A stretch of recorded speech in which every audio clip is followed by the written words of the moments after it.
ወጣቶችን ከጫት ላይ ተሻምተን አውጥተን ኳስ ሜዳ እያስገባናቸው ነው። ከሽሻ ላይ ተሻምተን አውጥተን ኳስ ሜዳ እያስገባናቸው ነው።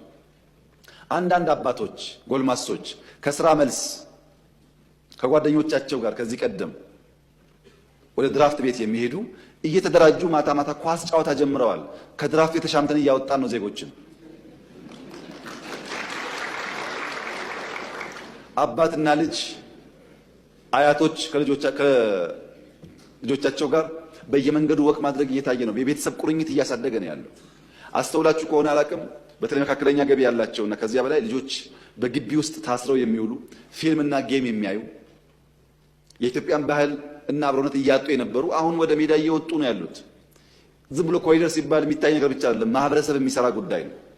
ይሄንን ለመገንዘብ ለተከበረው ምክር ቤት ብዙ መግለጽ ያለብኝ አይመስለኝም። የሚታይ ጉዳይ ስለሆነ ሜዳዎቹ በእኔ እምነት በሚቀጥሉት 10 ዓመታት ካለምንም ጥርጥር የኢትዮጵያ ብሔራዊ ቡድን መልካም ተጫዋቾች እንደሚያስገኝ ጥርጥር የለኝም። ምክንያቱም ልጆቹ ቦታ ካገኙ ብቃት አላቸው። ሳንሰራ ነው እንጨድ ያልነው ከዚህ ቀደም። አሁን ደግሞ ዘርተናል። ያን አበክረን ከቀጠልንበት ውጤቱን አብረን እናያለን።